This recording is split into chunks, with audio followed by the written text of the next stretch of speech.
And with that, welcome to Just Breathe, a BokuAkaKuroKen one-shot. It got kind of long, so it's a two-shot technically. It was requested by this lovely person on TikTok, and because I relate to Akaashi so much in the last days, I just had to do it.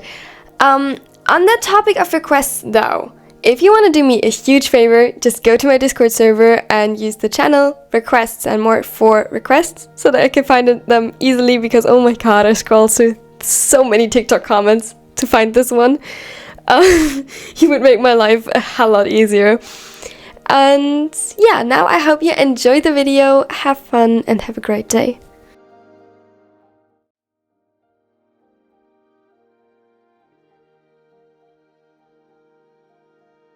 Kuro yawned as he made his way towards the kitchen, where he was greeted by a way too happy Bokuto, considering it was still the middle of the night.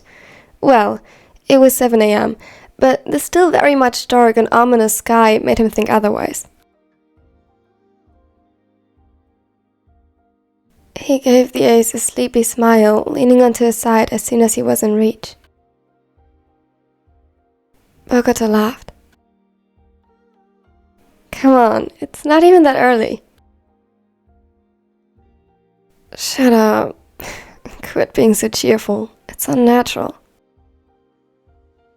He complained while snuggling closer and breathing in the calming scent of coffee mixing with Bokuto's as he nuzzled his nose against the tallest neck. You don't seem to mind it that much. You're warm. He was too tired for banter and clever responses. He just wanted to get a little bit more sleep, just a tiny bit more, yet Bokuto had to ruin it by moving around. Come on, I can't make breakfast like this. Sit down at the table and leave it to me. Kuro raised an eyebrow. Even in his sleep-drunken state, he was well aware that Bokuto in the kitchen, alone, wasn't a good idea. I sure hope you didn't plan on making anything more complicated than toast. Mind you, I can do scrambled eggs and pancakes. My parents wouldn't have let me leave for college otherwise. Your parents knew that we would be with you. I kinda think they were counting on that. He laughed as Bokuto pouted and dodged more or less, rather less, the ace's attempts to pinch him in the sides. At least it woken up. He turned around just in time to see Akaashi enter the room. The black-haired looked about as tired as he felt, maybe even worse. Good morning, Sleeping Beauty. He winked at him, yet Akaashi barely registered it at first, and in his confusion stumbled and would have fallen if it wasn't for Kuro, who caught him before hitting the ground. Falling for me this early in the morning? How romantic. The other just rolled his eyes and used Kuro as leverage to pull himself up to his feet again. With a hint of concern spiking in his chest, Kuro noticed the dark bags under Akaashi's eyes and how his skin paled in comparison. He wasn't sure if he just hadn't slept for that long, or if the surprise of tripping made him pale in shock. Maybe he was getting sick. What? Irritated, the smaller met his gaze, glaring at him for the overbearing worry that was typical for the former captain. Are you okay? You look tired. Yeah, well, it's 7 fucking a.m. in the morning, not like you look all that well rested. I get my little owl all grumpy. Akaashi losing his temper was truly a rare sight, yet, considering he was still able to complain, not a bad sign. It eased Kuro's concern just as much as the fact that he didn't pull away once the taller snuck his arms around his waist. He didn't lean into the touch, but didn't let go either, as he guided them to the table and sat down. Kuro took the seat beside him and placed his hand in his own, while gently rubbing Akaashi's palm with his thumb, tracing the intricate lines and unruly patterns.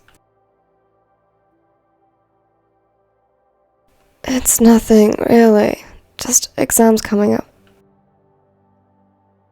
Kuro just hummed an understanding. They all were slowly entering the exam season, just like Kuro and Bo were a year ahead in their studies, and waited patiently by his side. After a few more minutes, the exhaustion seemed to get to him again, and he allowed his body to slump against Kuro's, who gladly played plushie for them, or heater, though Bo was certainly better at that, or armrest, whatever they needed. He looked down at the smaller, with utter adoration and fondness making his eyes appear soft. You got this. And if you ever need help with anything, just ask. We're here for you. The smaller nodded slightly, while gladly accepting the breakfast Bokuto offered.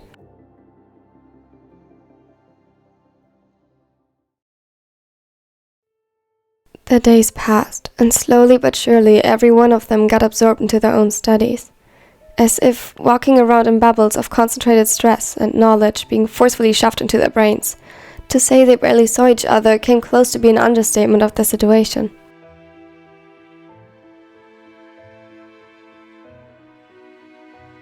They ate whenever their schedules would allow it, or in Bokuto's and Kemma's case, when the hunger got so bad, even when hyper-focusing, their brains couldn't ignore it anymore. Usually, Kuro would have a closer eye on that, knowing full well Kemma's tendency to forget about such minor things when distracted, but lately he struggled to feed himself on a regular basis.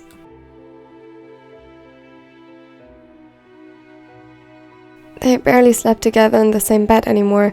Sleeping, overall, had become a luxury, despite knowing how unhealthy this all was. Usually, they at least tried to make it to the bed or couch, or at the very least the beanbag in Kemma's gaming room, but it wasn't a foreign sight anymore, seeing his boyfriend deeply asleep at the table, hunched over a small mountain of books. If he had the energy, he would carry them to the bed. Otherwise, he would get them a blanket and a pillow to at least improve the situation a little bit. They paid him back with blankets and pillows alike whenever he was the one failing to find the bed. He found himself smiling whenever he woke up to the weight of a blanket over his shoulders and a little note scribbled on a leftover sheet of paper. If he hadn't been doing the same thing, he could have easily convinced himself he was living with a ghost. The apartment was small, yet their ways close to never crossed. It was almost eerie in a way.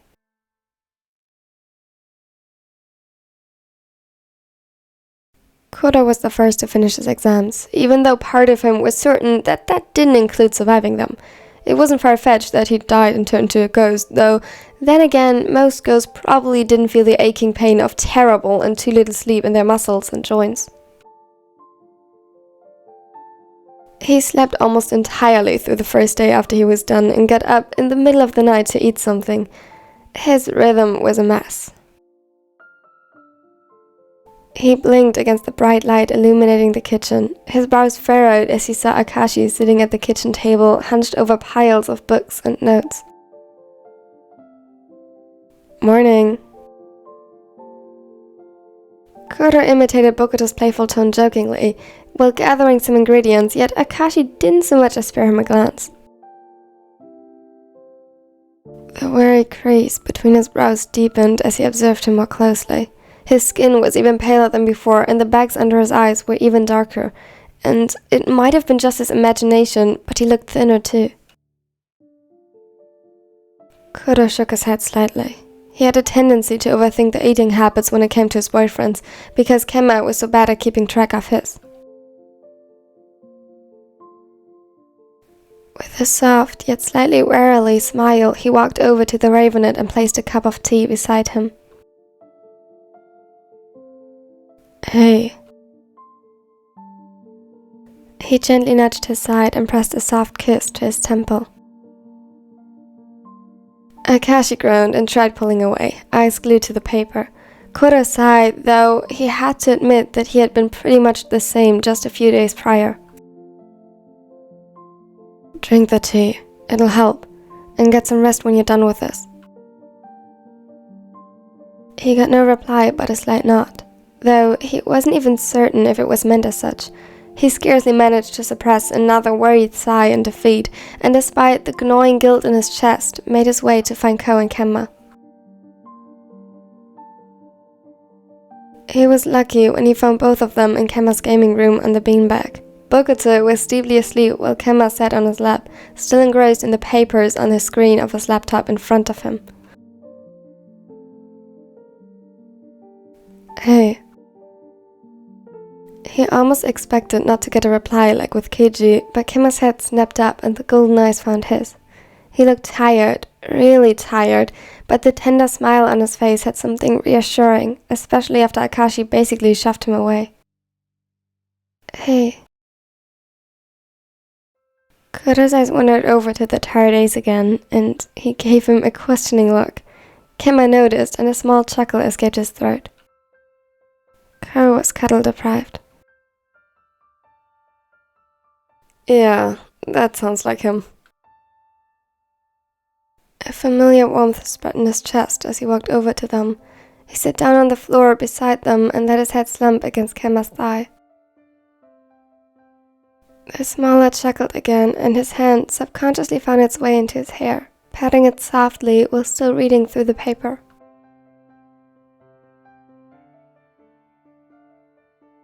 When was the last time you slept? That is an excellent question. He laughed while Kuro's brows furrowed. Don't worry, this is the last paper I have to submit for a while. It's due tomorrow. After that, I'm free. No more exams. He sighed in bliss while imagining the near future. His eyes almost got this unfocused, dreamy look before zeroing in on the screen again. Then you can cuddle me all you want, and make me some food, and we can take a bath, you can wash my hair, and... Are you describing what I want to do, or what you want me to do?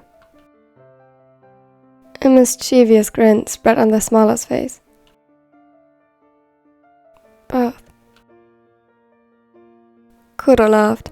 Kemma knew him too well, it was unfair. Little gestures like this were Kuro's primary love language. He enjoyed caring for his partners and spending some quality time with them while he was on it. Akaashi also liked quality time, and Bokuto's very obviously was physical touch.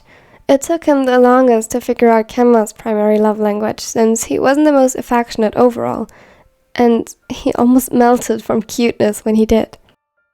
Kemma, very much like a cat, showed his love by giving them little gifts, sometimes simply leaving a cute note out in the open or hiding a little something for them to find. It was very much endearing, just like the blush that always spread on the gamer's face when he brought it up. Thank. The peace of mind in this moment was volatile and suddenly interrupted when he heard a crashing sound from the kitchen, followed by a string of curses. His head snapped up and his chest tightened.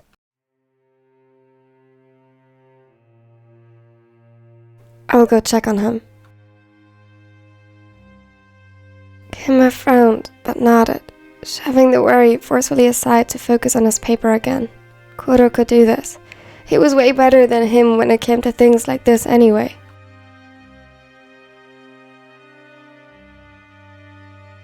When Kuro entered the kitchen again, it was a mess. The cup of tea he had made for Akaashi lay broken on the ground, and a good portion of the papers on the table were stained in a greenish yellow. It paled in comparison to the utter distress on Akaashi's face as he tried to save what could be saved. Here, let me help you. Get out! Get out! He glared at him, with tears in his eyes, and Kuro froze. Akaashi's eyes were filled with a mix of desperation and anger, and Kuro desperately wanted to just pull him into his arms and tell him that it was fine, over and over again. I said get out! He couldn't remember the last time he heard Akaashi scream, and it scared him. He was obviously hurting, and Kuro wanted to help more than anything. Let me help you. Get out. This is your fault. Just leave me the fuck alone.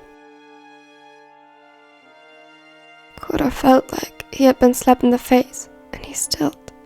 Something inside him broke with every sob that tore from Akaashi's chest, despite the Ravenet's efforts to suppress them. He didn't want to leave him like that. He couldn't just leave him like that. Yet, Akaashi's gaze seemed to burn a hole into his skull as he commanded him to leave with his eyes alone. The first tear fell as he lashed out again, shouting at him to leave him alone, and could have stumbled back helplessly. His presence alone seemed to worsen the situation. He turned around and left, unsure of what else to do. A bitter taste assembled in his mouth, and everything within him screamed to take care of Akaashi, but he couldn't if Akaashi didn't want him to.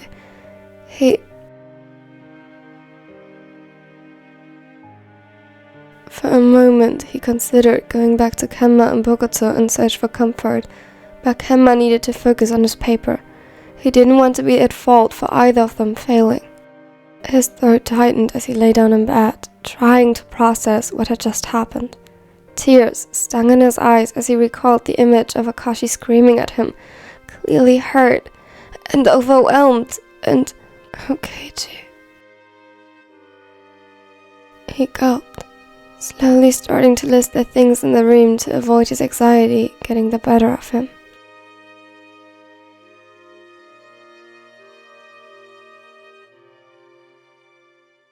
Thank you all for watching till the end. I hope you liked it. I hope you enjoyed the video. It ended on a bit of a more angsty note, but don't worry, I plan on uploading the next part very, very soon.